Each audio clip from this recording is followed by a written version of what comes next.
sometimes a bit easy to get a bit kind of our team and your team about this.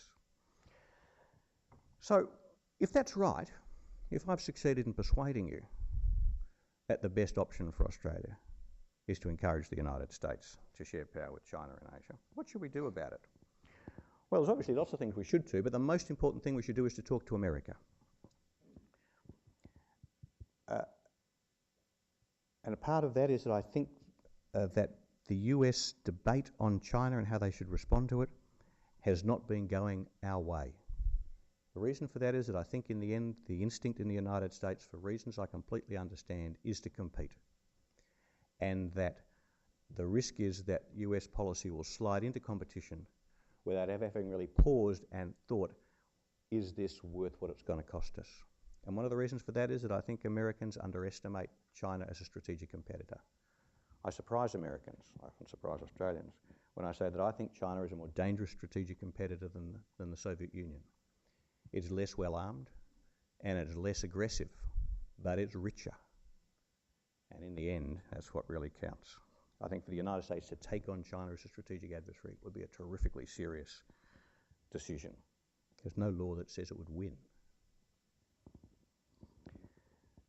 Now, this is a very hard thing to do. Very hard for Australia to go to the United States and argue against an idea which seems to be very deeply embedded in the American psyche. We're asking the United States to adopt a strategic posture which is incompatible with the kind of way America's considered its role in the world since, well, Washington.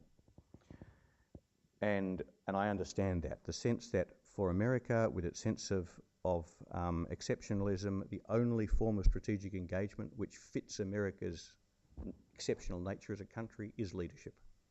The idea that it subject its interests and its values to the tawdry negotiations of power political diplomacy is something which is abhorrent. Fine. What's the alternative? So I think if we're going to take that on, it's going to be a very tough argument, and I don't think we should start taking that argument to Washington until we've made sure we really believe it at home. So the first thing we need to do, if we take these issues seriously, is to sit down in Australia and have a debate. I think all of those issues that I've addressed should be on the table. There might be plenty of other options other than the 5 I've listed for the way Asia might evolve. There might be much better arguments for some of them than the ones I've thought of. I'm not sure that the answer I've reached is correct. I am sure that the debate that we need to have needs to address this set of questions. And that we need to do it at home first. The most important foreign policy speeches are always the ones you give at home. They're the ones where you explain to your own people the international situation they face and the choices they face. And they're also some of the hardest speeches that governments ever have to give. We've given them, though. Alfred Deakin somehow persuading Australians that they couldn't necessarily rely on Britain as British power faded in the late 19th century and talking us into federation. We take it for granted, but it was an amazing political achievement, and it was driven more than anything else by a strategic argument which most Australians didn't want to hear, but which in the end they were sold on correctly. Percy Spender, as Menzies' first foreign minister, a remarkable person, recognising how difficult Australia's strategic circumstances were and building consensus for a quite different approach to the United States, a quite different approach to Asia, and with his colleagues a quite different approach to our armed forces. I think it is, we do have examples of something that's this hard before, but not very many.